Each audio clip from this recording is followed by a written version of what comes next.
Issue 92.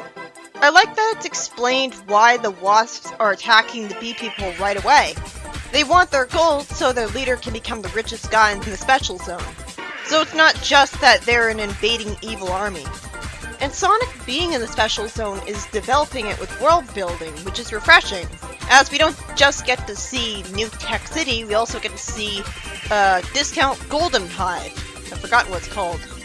The wasps outnumber the bees in the hive, and the queen bee stubbornly refuses to leave the hive, even though the wasp king Vesper is coming straight for her to usurp her. So he wants to do that too. Makes sense. Sonic steals the wasp people's weapons with his super speed and throws Vesper to the ground, calling him a bully who only picks on people smaller than him. Yeah, because he never picks on Tails, who is smaller than him. He intimidates him and takes him for a spin with his super speed. Then Sonic says, "We surrender," and plans to think of a plan later. The wasps leave the throne room, and Sonic tells everyone to grab hold of something while he spin dashes to create a hurricane against the wasps, implying that him saying he surrenders was only to get the wasps to leave instead of catching his friends in the hurricane. He sends the wasps out of the hive and tells a worker bee to seal off the tunnel. Charmy reminds the queen that a tradition says that if an outsider saves the hive, he can ask for whatever he wants. The story ends with Sonic naturally telling Charmy to keep it secret that he asked the queen to let him go, because the Chaotix would be rightfully furious with this strange forced decision. In the next story, after some panels are wasted on all of the pirates being clobbered by the monster form of the Alchemist, when I could have assumed that, the Alchemist wants to grill a fish he found from the ocean. Then he reveals that, despite what he said before, he's not Professor Speckle, who he just insulted, but Mr. Fry. So it's a Dr. Jekyll and Mr. Hyde situation. Yeah, that's original. We didn't already get that with Sonic and Supersonic.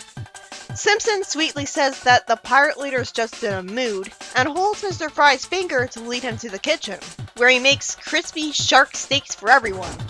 I guess he really wants to become an official pirate for them, feeling like he has a place where he belongs, when I thought Mr. Fry wanted to kill them all for trying to kill him. That's very fortunate for them that he's so forgiving. Captain Plunder actually apologizes for making him walk the plank because he was such a good cook, and Mr. Fry forgives him because it was his hated alter ego, the Speckle, that he did it to, and he doesn't blame him for wanting Speckle gone. You'd think he'd know that the two of them are the same person. It's finally explained how he became a monster when he was tied up in the water. The bottle of serum broke open when Speckle hit the water. How? That's not an explanation. Then the serum turns out to have realistically made various sea animals like a shark transform into monsters too, and the story ends. In the next story, after Eggman says he always turns the bearers of bad news into badniks, so I guess they're only giving him that news because they'd be punished either way, Eggman says that the reason he's mad is because he's not the one who took Sonic out of Mobius. Eggman decides to try to pointlessly attempt to make the civilians forget all hope of Sonic's return. He wants a huge rocket made in his image launched into the atmosphere, where it'll orbit the planet, giving the citizens a regular reminder of the fact that he's in charge.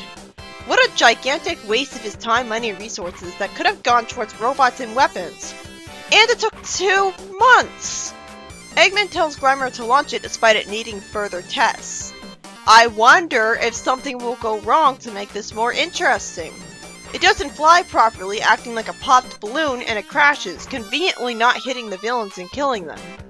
Eggman accuses one of the heroes of sabotaging it, kind of paranoidly, but I get why he'd think that, instead of Grimer being blamed, fortunately for him.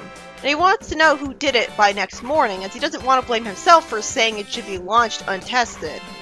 Grimer explains the next morning that the problem in the rocket wasn't because of the heroes, it was because Eggman made them save money with cheap materials and not giving them enough time for proper tests. This is an amusing story. Pointless, but amusing. Eggman demands Grimer to say that it was sabotaged on the news tonight, and for some reason Grimer acts surprised and unhappy about being told to file a false report. He's a heartless villain, why would he care? And Eggman says that he's evil when that's not realistic of anyone to say, unironically. Grimer is lucky Eggman values him too much to turn him into a badnik, because he was a bearer of bad news and didn't get that punishment, with no in-universe explanation. The first 2 stories were by Nigel Kitching. The first one has Sonic create a hurricane of wind to throw all the wasp people out, and stupidly makes sure Charmy comes back from the hive. The second story is written by Kitching and Richard Elson, and is about the transformed form of the alchemist becoming a great cook for the pirates instead of killing them all like he was giving every indication he'd do, and after he and Plunder become friends, the leaked transformation serum makes monsters of the sea life way later than it logically should have. And the final story is by Lou Stringer, and is a pointless one with nothing to do with vermin, where Eggman wastes 2 months making a rocket in his image that falls because he made his workers cheap out on his materials and rush it. At least it's really amusing. Makes Eggman the butt of a joke for once.